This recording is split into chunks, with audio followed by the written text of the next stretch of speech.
ya ngesake dawuh heeh. Iki mau ketemu lawan pepundhen ana ing Babatan ya ya heeh. Mbah Lurah mantan ya jagongan karo aku ya iki mau ya wingi karo aku wis nglakon foto karo anak wedok iki Salindri ngono ngadon sesidukan ya uga Majapa pilang kenceng ya kepareng rawuh ya uga tunjukane Mas Pak Yatno saka ing Kulumpit Madiun iki mau ya kepareng tindak merepeki awake dhewe sing intine memastikan tanggal. Oh, heeh. Insyaallah mengko tanggal 1 September awake dhewe supaya bersih desa ana ing Kulumpit. Oh, ngono Madiun Sawahan. Heeh. Ya, heeh. Langsung dikei panjer 5 juta iki mau. Oh, ngono karo panitia desa Kulumpit. Heeh, insyaallah ketemu mengko tanggal 1 September 5 yuta, lumayan, alhamdulillah disangoni karo wong Kulumpit lumayan iku baru wayangan iso dolan di dolan ning Gunung Batok. Ya, ya, ayo ngaturke hiburan ya, ya ngaturke hiburan ya. Bersama kanca-kanca Wisata Laras Indonesia. Oh, ngono mesake dawuh. Ya Mas komen karo Mas Dodok diaturi tindak panggung kuwi dhisik. Heeh. Lan nyuwun pangampura nyuwun rada kedawan nggon limbukan. Oh, ngono. Mergo Mas Komet karo Mas Dodok kuwi biasane nggon limbukan tok, mula limbukane didawake. Sadurunge men ora ndadake gelo. Cuwa penggale para pandemen budaya utawa wayang kulit diaturke luwih dhisik. Oh, ngono. Kok limbukane dawa men. Lah iya. Ngono ya, heeh. Awake dhewe dawa ya iso ndek ya iso. Ya, kadang kelawake iki biasane iki nggon limbukan to ya rada didawake. Golek kecendahan mesake menjadi Mas Suhadi saha Bu Ati sing Banjar. Oh, ngono. Ya Mas Dodok, Mas Komet diatur iki lak manggung kaya kontrol ning dhisik gembira. Akhir-akhir.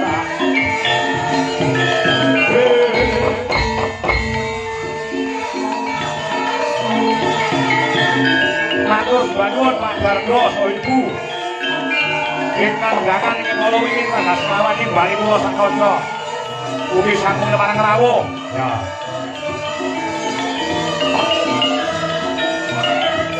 Pak Bardo Bos saha Ibu.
Pak Suhadi saha Bu Ati terus liyani ya SPD bareng iso ngrawuhke dagelan sing lagek naik daun dan dagelan sing lagek kondang-kondange Mas Komet dan Mas Dodok. Terus Pak Nuwun. Pilih sing dalu makange Mbak Limbuk. Pilih sing dalu Mas Dodok. Pakir malih alhamdulillah pripun pawartosipun jenengan Pak? Alhamdulillah sehat. Sehat nggih. Nggih. Dalu niki luar biasa Pak. Luar biasanya apa, Mas? Istimewa penontonnya. Penonton. Nggih. Ini membuktikan bahwasanya masyarakat wonten Pangkur kali wonten Ngawi pecinta sejati budaya wayang kulit. Luar biasa. Tepuk tangan kangge Dewa mriki luar biasa. Niki mawon kok dugi mriki mawon sudah dari radius 1 kilometer. Itu jalan sudah macet total. Macet. Ngantos kula niku dijemput kalih Hansip utawa Limas. Niku Limas tergina sekali. Sopo? Kok jenenge wae. Sakale kok mampir ngono lho. Lah kula to iki beto mobil aja ambene beto kendaraan roda kalih. Oh iya. Ngoten sing ngono. Lah kan Limas korosi aku.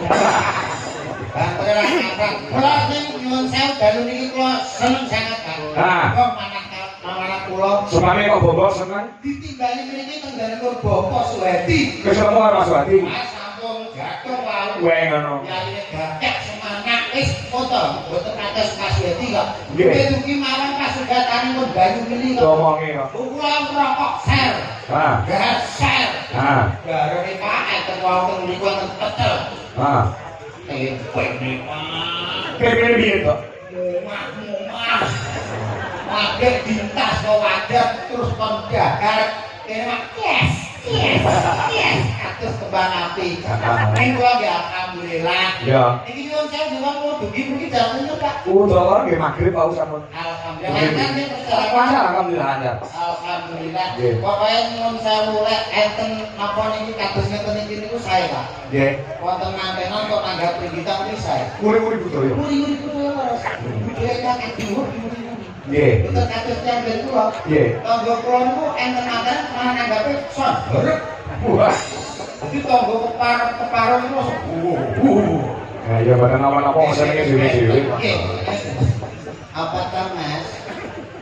Kok jalan-jalan pengen ngomong kalau jalane kalau macane iso omong. Iso omong.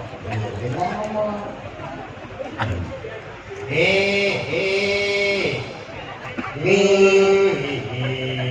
Apa itu?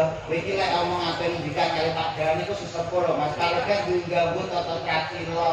Lah gak kaya kowe ngono. Iki wong enom kok wong tuwa. Nek enom ki diganggu kok pancen nduk bungkus sinten dingkluk. Nyuwun sewu ya ngono lho. Omongan to, kuwi omongan. Tata krama wong Jawa ki aja ninggal tata krama kudu negara lan tata susila. Nggih, leres ngoten niku. Wong Jawa iki kudu jalani. Mergo dilahirke dadi wong Jawa, ya kudu iso ngrungkepi Jawa ki kepiye sing kebak tata krama. Cawe dhewe kan termasuk jagoan percontohan tuh sampai elek di depan masyarakat sini jangan sampai sini kalau dhewe.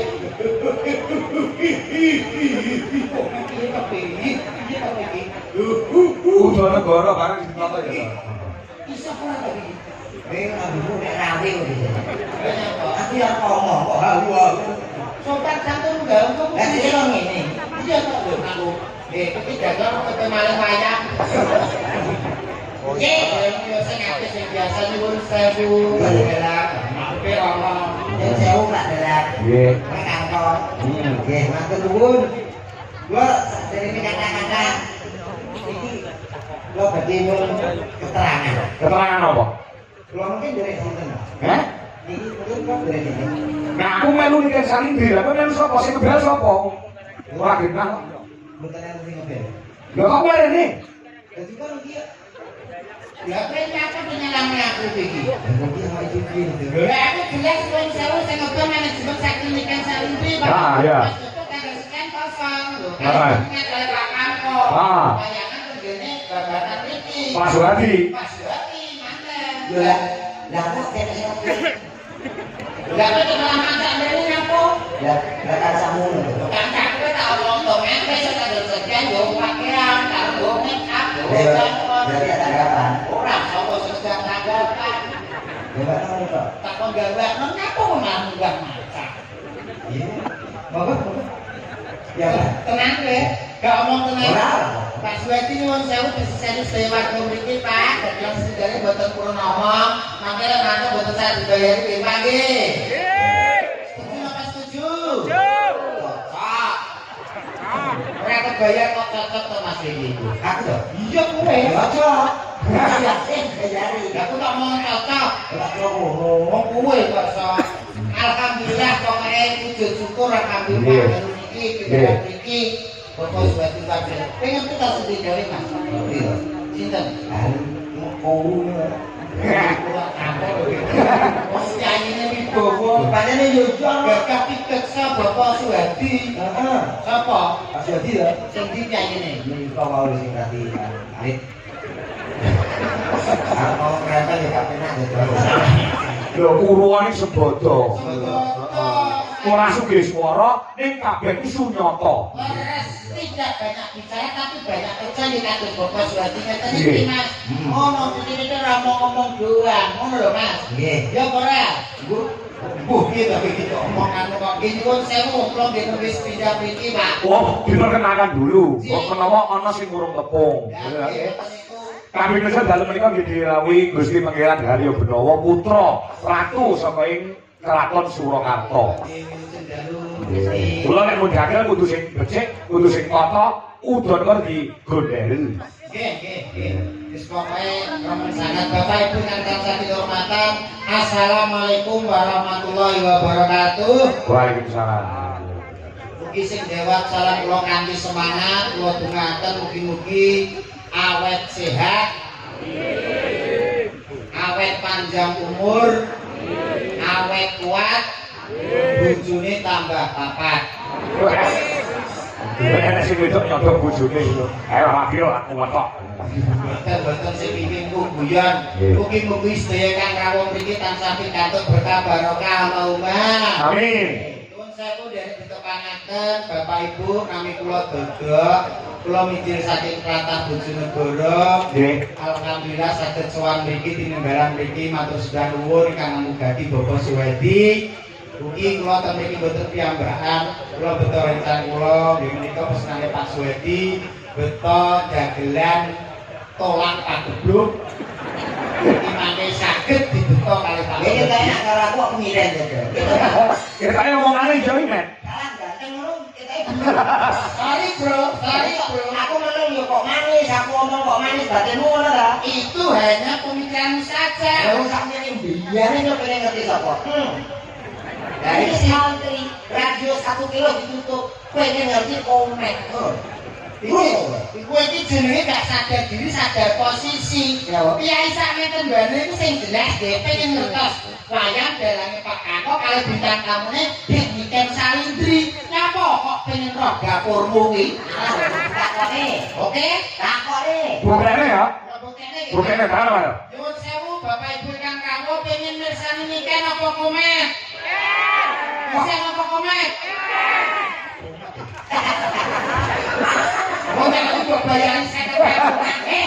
Ora, kuwi nek daerah kono. Nek daerah kono beda tak kono ngono. Nuwun sewu niki teng mriki sedaya pengen mirsani Niken apa komen? Krungu ke? Dicakmu krungu. Sing ngono dok. Ngono urung. Nek sampeyan kan nyuwun sewu Pak, iki jujur Pak, kula bantu Bapak. Lah napa nangis? Ora nangis jenenge wong golek semuanya kudu macak kelas, aja mundulu malah ra dipilih. Ngono. Nyuwun sampe kagem mriko Bapak Ibu tulung. Nyuwun sewu pengen mirsani Niken apa komen? Komat. Ini suaranya masih kecil. Aku ngomong itu malih. Oh, sarbulo. Pendengar. Nek kowe salam dhewe ngono nek dhewe pengen ngerti awakmu. Oh, sakjane sakmene kae iku pengen ngerti apa jenenge karo komen. Gitu ta. Kula dikai kemetu kanggo salam karo Nggih, Pak. Asline wis ngendikan ngoten iku mergo to ya aku ngomong iki. Nggih, tak ngomong ya. Bisa ngomong. Bismillahirrahmanirrahim. Assalamualaikum warahmatullahi wabarakatuh.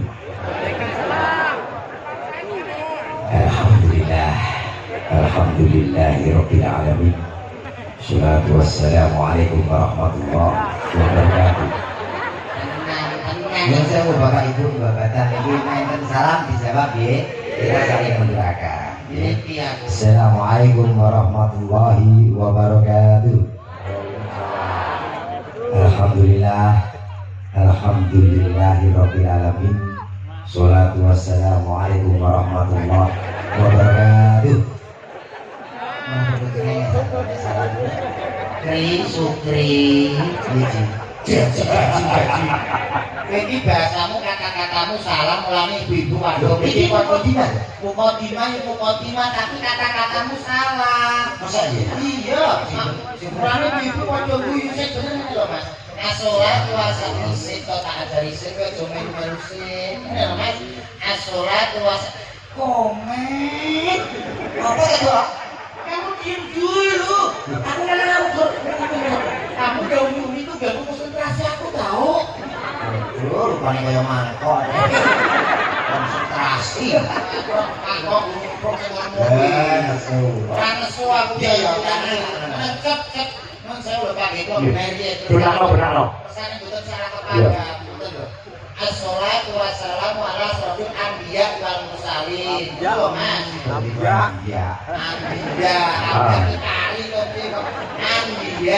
Apa? Anbiya. Apa ya? Nama apa, Mas? Oh, ya biji gitu. Tapi barang sisamu mah. Oh ya, biji. Yo kowe penjene nggonmu kuwi. Iya. Terus ki? Sama batu. Ya opo kok sama batu. Para bapak-bapak, ibu-ibu, kula teng mriki, jenengan teng mriku. Baru menika enten napa to? Jelas panjang mosok nyetan ndak, Truk? Sambutan kok menak. Juga. Baru menika enten panjang. Aditarono yo menika munduh mantu. Tapi munduh manten. Biasanipun lak umum menika munduh ora pelem. Munduh gambu. Nah, iki kok munduh mantu. Nah, terakhir munduh mantu menika ateges. Bopoe kang mukane menapa. Apa artine munduh? Lagi mriki sesuatu. Munduh menika ateges mun saking tembung menika ngundangi tangga teparo kenalan bola-bola para kanca. Duh menika diduduhke marang para bola-bola kang dipun undangi niki lho anak kula pun mantu pun dados nganten. Wis meneng. Niku munduh mantu. Lah sinten kok mantune utawa ngantene? Ngantene Mas Bumbu. Mas Rema. Nggih. Mas Rema kali Mbak Yulia. Mas rematik penyakit loro pegel-pegel. Putranipun ya ana tengan. Kalau ana tengan bukan umum. Iya misalnya iki sing diundang iki kaya macam-macam. Jadi ndane iki. Kaya undangan ku kari. Ya. Yanton rong kenal kosok. Iya rong. Nggih Pak, yo ana tengan iki Pak. Oh iya, sing diundang. Sing mari sapa to iki? Lha iki mau. Sing gadadami sanes kaya ana Bapak Suwadi. Wau sampun diwedekne kali Pak Dalang Suwadi. Nggih. Nonton kali Bu Ati, terus liyane SPD. Nika luar biasa lho. Nggih. Pegawai sedaya mantune pegawai sing dados ngaten nggih pegawai luar biasa. Saiki Pak Suwadi kejaksaan. Lah iya. Ibuke Bu Ati. Lah iya iki saiki. Berarti saiki biyen sejarah iki napa kan dipun ngendikaken Pak Kapolri. Sejarah iki. Wah, Pak Suwadi ati pitik. Rapi. Ngomongane aja ngawur iki. Hati-hati lho ngomong karo kiai kejaksaan hati-hati. Ora, kiai kejaksaan tau bisa ya Pak Suwadi. Iki kalau iki saking feril to. Aku karo Pak Suwadi iki ora kaya wong liya. Berarti wis kaya dulur dhewe. Iya, Pak. Jadi wis kaya wong liya berarti dulur dhewe. Padha, mate padha-padha. Lho, berarti kanca CS ngene. Gak. Lah maksudnya piye? Ya padha-padha alhamdulillah. Biasane kan ngomong Pak Suwadi kan itu kesik batin terus. Ora itu. Nah, iki undangane. Iki nganten wis jelas nganten. Menika Mas Rema kali Mbak Yulia. Hubungane mugi-mugi dados keluarga ingkang sakinah mawaddah warahmah. Allahumma amin. Pokoke pesen kula kangge kangge kemanten kekalih nyuwun sewu Pak Konglo ngaten-ngaten nggih punika riyin. Iya. Paling kangge paling tutur lah sithik-sithik. Ya lek pendidikan pinter mangkene nek bab pengalaman sing pinter kowe, Mas. Nggih to, apa laire yen kula. Oh bener. Usiane nggih tuwa kula. Nyuwun sewu lek pengin bina rumah tangga kersane awet langgeng niku kuncine gampang Mas wonten 3. Apa? Ingkang sepisan itu jenengan yang rumah tangga bina rumah tangga itu ampun rebutan bener niku rebutan salah. Jadi titik-titik sampai ngomong salah dari nyepuro karo pasangan niku. Insyaallah sampean alamane rumah tanggane awet tur langgeng. Kaping kali kangge Mas Rema. Jenengan kepala rumah tangga, jenengan kedah sembodo Mas Rema. Jadi apa sing dijaluk karo Mbak Ndas sampean turuti. Sesuk tuku kali, turuti tuku kali. Sesuk tuku mobil, turuti tuku mobil. Sing wedok saru njaluk duit sampean paling duit. Ono sembodo. Omonganmu ora masuk belas. Nah kalau misalnya biyane lho, nyapa tuku alane tukono, tuku mobil tukono. Lah kok sing duwe lah sing agak gede iki. Kok nganggo apa godhok. Ternyata di ruang misalnya biyane ngawut. Ngawut piye to ngawur? Nyatane piye tak budaya ngene gone bojoku iki skincare 2,5 juta. Lah wis goblok. Kenapa skincare nganti jutaan? Skincare ngono sudah 5 bulan putih. Nah skincare gone engko gone kesehatan lho. Alah. Dokter lho. Rasa pamer dokter. Lah wis sudah iki skincare ndi? Skincare aktif. Putih, jadi pemakaian kopi sisa, langsung gitu. Kamu tuh, udah skincare. Apitek ini cek tembok, merah putih tapi lagi duduk. Senengnya bojomu ae duduk. Lah ngapa tak bumbu dhewe ya? Bayangkan kok dene iki bojomu kok minang ngene tiba-tiba ini duduk. Kanjeng Mbak Yulia, gitu. Sing ketiga iki, Sing ketiga. Iya. Kanjeng Mbak Yulia, sampean kudu perbanyak sing jenis senyum suman kalih pasanganipun. Nah, dadi misale kok Mas Rema mantuk saking redamel niku jenengan senyum. Perbanyaklah senyum. Rumah tangga mesti langgeng. Nah, iki masuk, Pak. Masuk. Bojone mantuk iki gede ora sapa-sapa ya senyum. Kamu ora tahu dia gini. Harus senyum. Iki lama sih. Ojo ngaku. Ojo ngaku piye? Ora, Pak mukake kemunduran. Kemunduran berarti lambene kemajon. Lho, ojo ngono. Wong wis mesti. Wah, promos ya. Lah niki kula bantah, Pak. Bantah piye? Mangsane wong bojo mrongos iki dhewek faedahe to manfaate to piye? Nyatane bojoku mrongos kuwi dimanfaatno karo Indomaret karo dikontrak Mas 2 tahun setengah. Indomaret apa karya apa? Karya bagian apa? Ya kuwi dikontrak terus dadi tiket ning arep lawan, yen lawan Indomaret terus. Iya. Mrongos manfaate niku. Nggih. Tiket tungguan sing apik. Iya. Anggere wong apa tuku teh botol.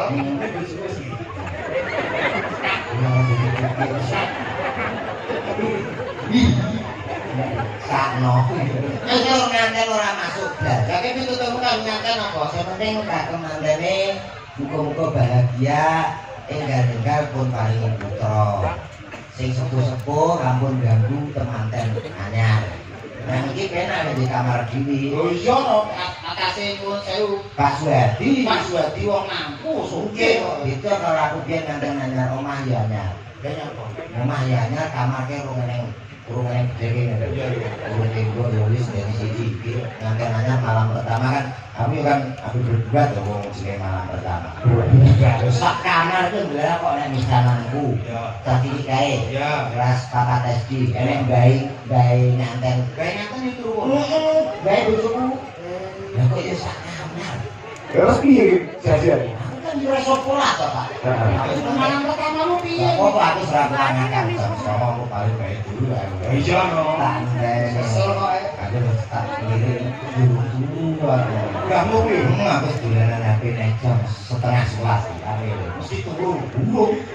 Ya urung turu. Wis urung turu. Ya yo bingung iki. Wis gak tahan. Yo to.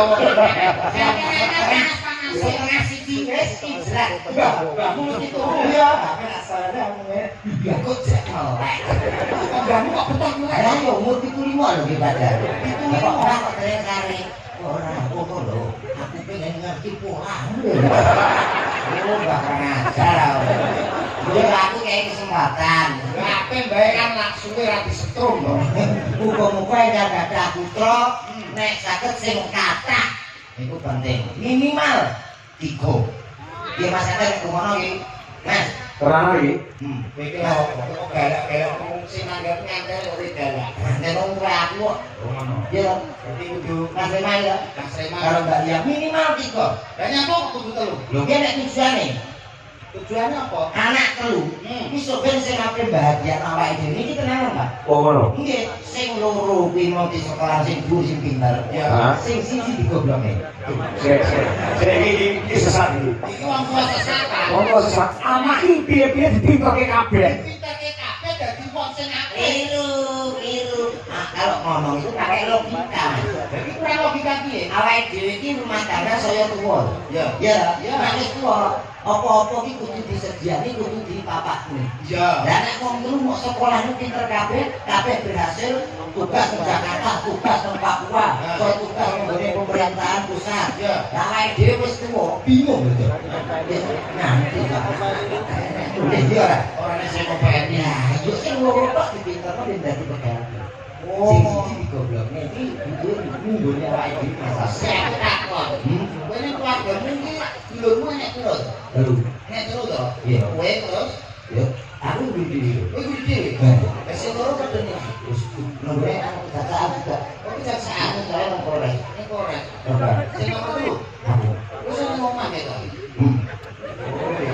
Beres, Pak. Terus omongane ki ambek wis beres, Pak. Ya iki sing goblok. Sing goblok dhewe niki.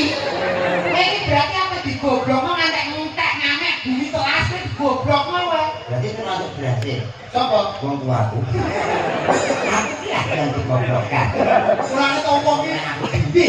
Omong sak omong dipikir kok omong iki jenenge senjata mangan tuat. Kita iki yo ning asli tenanan gawe sing akeh ya, Mas. Wis sing akeh, wis sing akeh. Oh. Iki nggih paling gak awake dhewe paling pamikur. Ya. Nggih, Pak. Ana gamelan, ana musik. Nggih. Guyon mari kena, gojekan, tetembangan. Nggih. Terus ketika wong jenengan Oh. apa ora to, Pak? Apa? Pakai libuan didawak-dawakne. Rencanaku liburan kami setengah telu. Pak. Apa? Jadi ngono. Asal pesenke pundi kok Pak niku? Asal dewe saking pundi? Saking anu Pak Sardi. Ah, daerah Lah piye? kok wau pesen kali kula mboten nonton. Biasa piye? Mas Dedok, Mas Komet, mangke limbukan mboten sah repot-repot, gampang wae. Limbukan mangke rampungin ngantos sak jebleke listrik.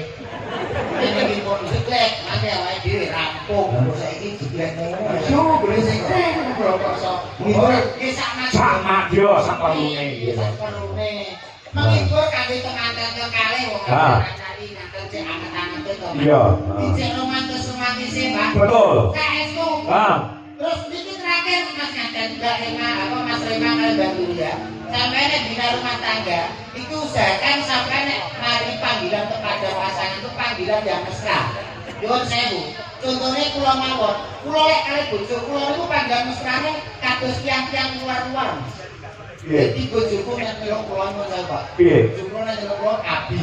Wah, piye? Nggih, kula nek nyeluk bojo kula umi. Wah. Kula mantuk saking griya ngoten niku. Kakak assalamualaikum Umi. Nah, bojomu jawab. Abi. Ini sampeyan yang percaya.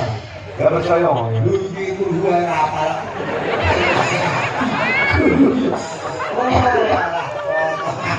Kulo nek kapan iki ngaji tengah Aku iki jane isin jabatan masyarakat, jabatan dan sekitarnya. Isin kok budak. Mau dirasani ya betul itu ya. Rasane piye? Dirasani lho itu kayak ya ampun, wong nek gak urut ngono gitu. Kok ora urut piye to, Mas? Nah, yang urut iki kasus kula. Piye piye piye? Ada kepala, bulu, awak, sikil, lho niku lho. Ulo. Lah iki piye? Lah iki gak kepala, batas awak, bulu rene. Era itu, duwe di iki gulu. Oh, gulu kok kosong. Kosong piye to? Gulu kok ning Jawa lho. Kulo apa? Gulu banyak. Oh, duwe guru karo lain pas diceritakake. Ah, diceluk penak Pak nanti gulu iki. Met kok met. Dalam Wah. Lho aku ki ngoten Pak iki celuk Pak. Gak ada. Helm Pak. Sama. Iki kaken. Ada sama. Kancen kula niku menungso sing kakan gajah. Kok ngangge emosiku to. Oh ini menghibur malah emosi. Menghibur. Enak kok suruh ngiri tuh pakai auto. Jadi kita kuwi ya. Wah, awake dhewe iki kudu enak manajemen. Iya ya. Nyanyi kanggo teman-teman Mas. Oke. Oke. Nyanyi yo nyanyi lagu-lagu sing wis terkenal ngoten. Apa maksudnya Mas? Mesra kali Kak lagune sing cagaul. Three. Apa lagu karungan kan? Lagune piye to? Luar negeri itu. Lapangan bener kan? Orang ngerti aku. Sing penting karungan kan. Oh, kan mana itu coba